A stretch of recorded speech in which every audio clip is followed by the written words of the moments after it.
Good morning दोस्तों। मैं हूं हेलो फिजिक्स और आज हम पढ़ेंगे ग्राफ्स के बारे में। तो ग्राफ्स होते क्या हैं? ग्राफ्स एक तरीके से वो रास्ता है जिसकी वजह से हम किसी भी एक ऑब्जेक्ट का मोशन दिखा सकते हैं। इससे हमें उस किसी भी ऑब्जेक्ट के मोशन के बारे में पता चलेगा। तो ग्राफ बेसिकली कहाँ किसे कैसे उस पे बनाए जाते हैं? एक तो ये कार्टेशियन प्लेन है, आपको या तो इसमें ग्राफ या कोई लाइन बनी हुई दिखेगी या फिर इस पूरे में बनी हुई दिखेगी। तो जब ये और ये सेम ही चीज है, बस ये इसको जूम करोगे तो यही मिलेगा। अगर इन इन दोनों को इग्नोर किया जाए तो यही मिलेगा। तो ये सब पॉजिटिव एक्स और वाई, उसमें जो फर्स्ट क्वाड्रेंट है बस उसका दिखाया गया है। इसमें इसमें चार क्वाड्रेंट्स होते हैं, ये फर्स्ट, ये सेकंड, ये थर्ड और ये फोर्थ। चार क्वाड्रेंट्स होते हैं। ठीक है।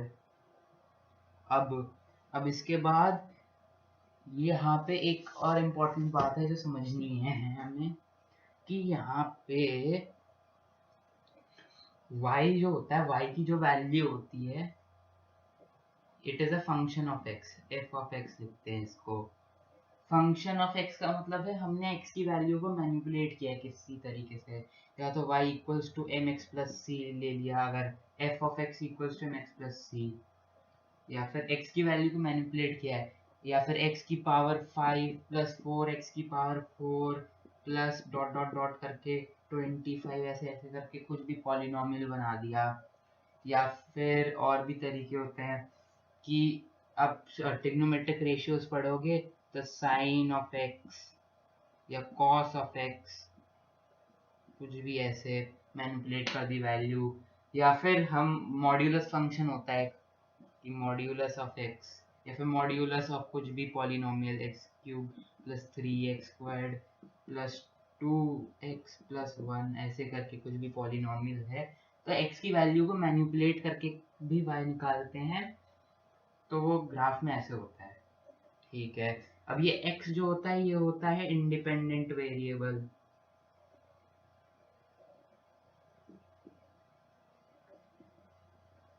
ये होता है डिपेंडेंट।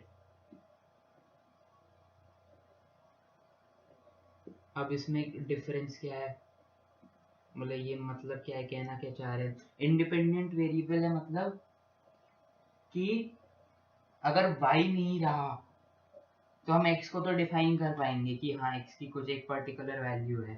पर अगर x नहीं रहा हम y को डिफाइन नहीं कर पाएंगे। अगर x ही नहीं है तो y को कैसे डिफाइन करोगे? अगर y नहीं रहा तब भी हम x को डिफाइन कर सकते हैं। सीधी बात ये है। तो ये भी हो गया। अब इसके बाद टाइप्स ऑफ ग्राफ पे चलते हैं। मैंने इसको लेफ्ट कॉर्नर पे लिखा है।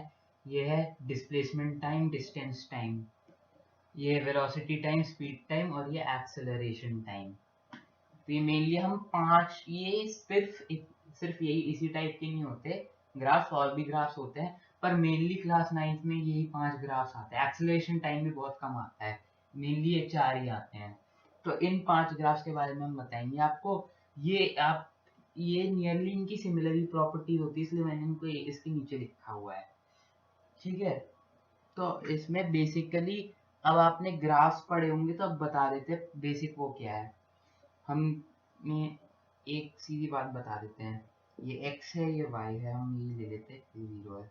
अब अगर ये this is parallel to this, और हाँ एक और इम्पोर्टेंट बात है, टाइम जो है जरूरी नहीं है कि यहाँ पे टाइम नहीं है, कुछ और भी हो सकता है। बड़ी क्लासेस में आपको वेलोसिटी डिस्प्लेसमेंट या फिर स्पीड डिस्प्लेसमेंट ग्राफ्स भी मिलेंगे। मैंने सोचा था कि इनको आज की वीडियो में इंक्लूड किया जाए, पर उसमें कैलकुलस का यूज होता है और आपको कैलकुलस अभी समझ नहीं है। ठीक है। तो अगर दिस इज क्या कहते हैं, पैरेलल टू एक्स एक्सिस या ऑन एक्स एक्सिस, तो इन दैट केस पैरेलल, तो इन दैट केस y की वैल्यू x की वैल्यू भले ही बढ़ी है, उससे y की वैल्यू को फर्क नहीं पड़ा है, y की वैल्यू वही है। इस केस में y की वैल्यू 0 है। तो सिंपली इसमें क्या है कि y डज नॉट इंक्रीज। इसका मतलब ये नहीं कि x से रिलेटेड है, नहीं x से रिलेटेड है, पर ऐसा रिलेशन है कि अगर x की वैल्यू बढ़े तो y की वैल्यू नहीं बढ़ेगी। सिंपल। एक फंक्शन होता है, एक बेसिक हम वाई एक्स वाले केस ले लेते हैं, फिर उसको सारे ग्राफ्स में डाल के देख लेंगे। इसमें एक केस होता है ऐसे, यानी ये लीनियरली बढ़ रहा है, कि जो भी फंक्शन है उसमें x की पावर, अगर एफ एक्स है, F x is a function F of x, तो इसमें x की पावर n प्लस सी ले लिया हमने, तो n is not greater than is equal to 1, n is equal to 1, simple. इस केस में n is equal to n की पावर 0 हो सकती है, यहाँ पे x की पावर 0 हो सकती है, x की पावर, ठीक है। अब ये हो गया, इसको भी साइड में लिख लेते हैं।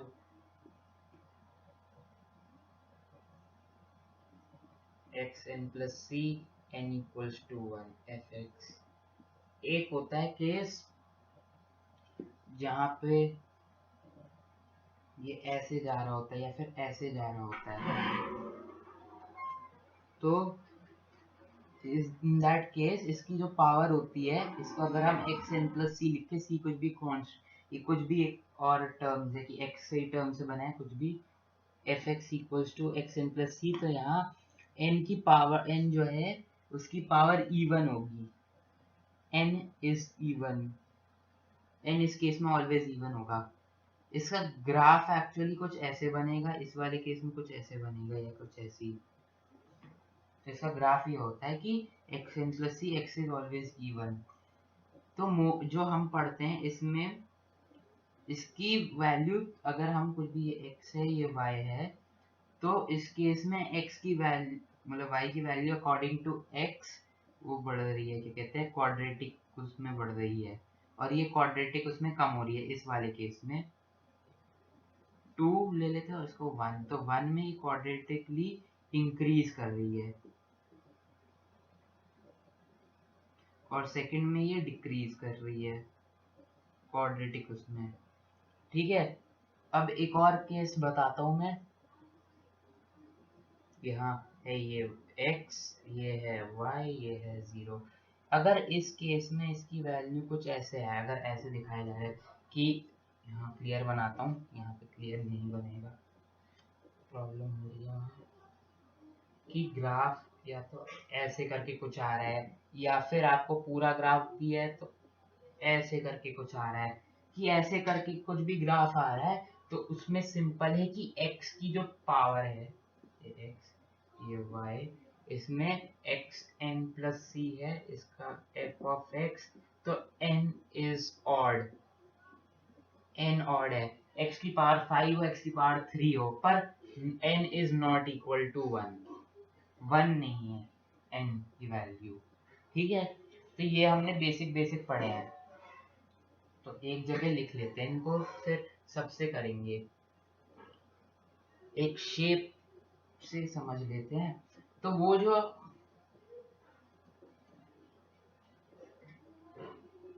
यहाँ लिख लेते हैं, जैसे कि इसको साइड में कर लिया, कहते हैं parallel to x axis equals to नहीं, इसमें मतलब नो चेंज,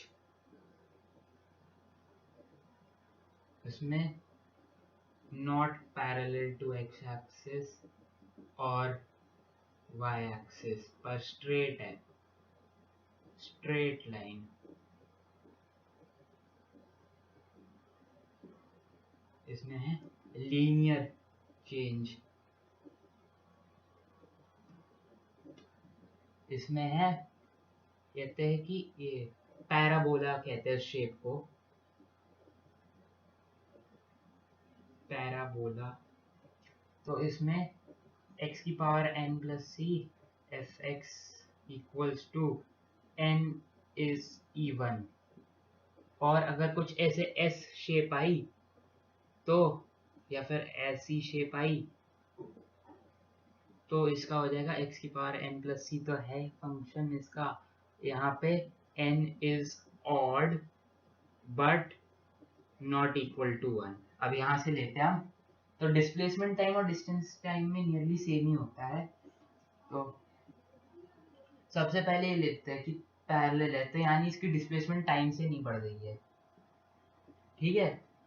डिस्प्लेसमेंट या डिस्टेंस एस हो या ऐसे हो, ये वो नहीं है, डिस्प्लेसमेंट और डिस्टेंस बस ये चेंज हो जाएगा यहाँ, ठीक है। अगर ऐसे बढ़ रही हो, अगर ऐसे है तो लीनियरली बढ़ रही है, लीनियरली मतलब पावर से वो है 1 है, ये है तो इवन पावर में बढ़ रही है, ये है तो ऑड में बढ़ रही है। ये मतलब इवन में या तो आपको पूरा दिया जाएगा, वरना अगर सिर्फ इतना ही दिया तो इवन ही समझो उसे, फिर अगर सिर्फ इतना ही दिया है। वही अगर हम वेलोसिटी स्पीड की बात करें तो इसमें no change in velocity, linear change in velocity या स्पीड, इसमें वही क्वाड्रेटिक या इवन पावर में चेंज हो रहा है, ऑड पावर में चेंज हो रहा है। एक्सेलरेशन में भी नो चेंज, अगर पैरेलल है एक्स एक्सिस के किसी मतलब थोड़ी देर के लिए भी है तो उस टाइम के लिए नो चेंज। अगर ऐसे हो रही है स्ट्रेट लाइन है पर एक्स या वाई एक्सिस से पैरेलल नहीं है तो लीनियर चेंज।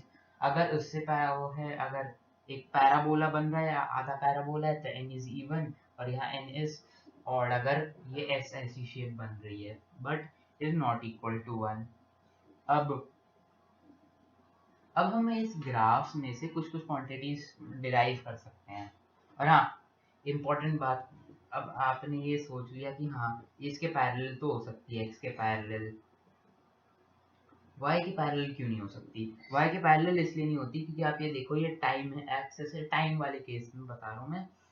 अब आप देखो कि इसकी कुछ एक एक्स वैल्यू होगी, या टी नॉट ले लेते हैं, टी नॉट इसकी वैल्यू है, टी नॉट पे ये S1 भी है, ये S2 भी है, ये S3 भी है। अब आप बताओ टाइम चेंज नहीं हो रहा है इसकी, वो चेंज हो रही है, ऐसा कोई सिचुएशन पॉसिबल है? नहीं, ऐसी कोई सिचुएशन पॉसिबल है ही नहीं, तो इसलिए ये हो जाता है।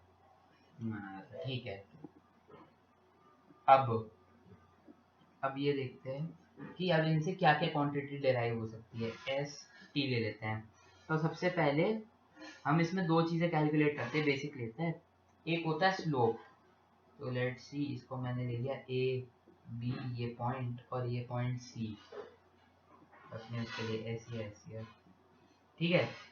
तो एक होता है इसका स्लोप, स्लोप की वैल्यू होती है बी ए अपॉन सी ए, ये हो जाएगा इसका स्लोप, दिस अपॉन दिस, ठीक है। अगर कोई कर्व्ड ऑब्जेक्ट का स्लोप हो तो उसका एक उस पॉइंट का अप्रोक्सीमेशन लेके उसका टैंजेंट बना देते हैं। टैंजेंट वो लाइन है जो सर या किसी भी कर्व को उसी पॉइंट से क्रॉस कर रही हो और जस्ट टच कर रही हो, ना अंदर से जा रही हो वो, ठीक है। तो वो उसका टैंजेंट हो गया, उसका टैंजेंट बना के उसका स्लोप निकाल लेते हैं, ठीक है। स्लोप इसका is equal to b a upon c a, इस केस में this upon this, height upon base, ठीक है। और एक होता है एरिया, इससे ही हम इन बेसिक उसमें निकाल लेते हैं। बाकी के ग्राफ्स में, इन ग्राफ्स में तो आपको एक वो मिल जाएगी क्वांटिटी, उसमें एक आपको शायद से मीनिंगफुल क्वांटिटी ना मिले जो शुरू में डिस्कस किए थे, जो इस वीडियो में नहीं है ग्राफ्स, ठीक है। तो इनका एक एरिया ऑफ ग्राफ होता है, इनसे हम वो निकालते हैं। ये एक्चुअली अब हम 11th क्लास में आएंगे तो हमें पता चलेगा कि these are two different tools, जिससे फिजिक्स बहुत आसान हो जाती है। इसको बोलते हैं डेरिवेटिव और इसको बोलते हैं इंटेग्रल, कैलकुलस का पार्ट है ये। तो डेरिवेटिव को अगर हम दिखाना चाहते हैं तो इसको dy अपॉन dx की तरह दिखाते हैं, integral of something is equal to dy of dx, मतलब integral of by respect to x, ठीक है। तो dy अपॉन dx ले लेते हैं इसको अगर रिप्रेजेंट करना है तो हम ऐसे लेते हैं, f of x plus delta x minus f of x upon delta x, और यहाँ actually sorry, as limit delta x tends to 0, ये dy अपॉन dx को ऐसे दिखाते हैं, ठीक है। ये ऐसे होता है, फंक्शन है ना, x plus delta x value लो एक और एक x वैल्यू लो, दोनों की वो y की वैल्यू निकालनी है, याद आएगा।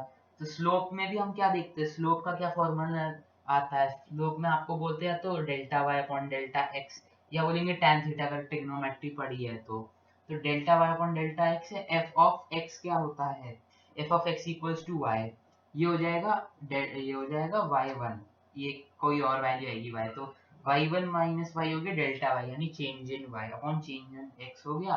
ये सेम चीज हो गई ना, तो यही इसका वो होता है, ये होता है डेरिवेटिव। और इंटीग्रल क्या होता है, इंटीग्रल को रिप्रेजेंट हम करते हैं ऐसे F of x D x, या फिर ये है और डी है तो इंटीग्रल है, और डी अपॉन डी है या कुछ भी है तो वो है ये। और उस केस में डी कैंसिल नहीं होगा, वो अलग तरीके से होता है, ठीक है। यहाँ पे y भी लिख दो, ग्राफ के केस में दिस dx, ठीक है। अब इनके डेरिवेटिव इंटीग्रल निकालते हैं, डेरिवेटिव यानी स्लोप, इंटीग्रल यानी एरिया ऑफ ग्राफ। तो s इंटू टी, ये सीधा हम यूनिट से निकालेंगे, कोई ज्यादा एग्जांपल लेने की जरूरत। तो अब यहाँ पे लेते हैं, तो इसकी यूनिट हो जाएगी मीटर, डिस्प्लेसमेंट ले या फिर डिस्टेंस ले, और इसकी हो जाएगी सेकेंड्स, ठीक है। तो इसका डेरिवेटिव लेता है मीटर, इसमें डिवाइड किया है ना, तो मीटर अपॉन सेकेंड्स,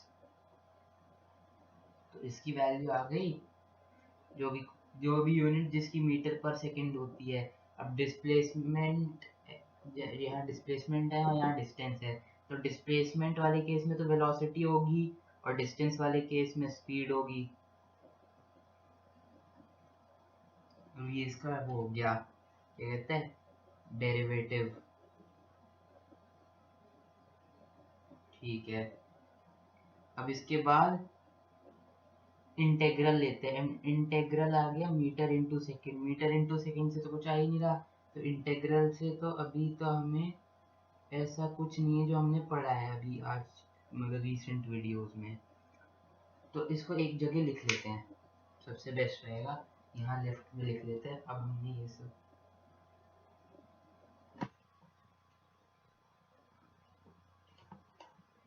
तो यहाँ ले लेते हैं, यहाँ ले लेते हैं S या फिर एस टी, ठीक है। अब यहाँ मैं लिख लेता हूँ, ग्राफ का नाम यहाँ लिख लिया मैंने, या फिर इससे अच्छा एक वो बनाते, ग्राफ,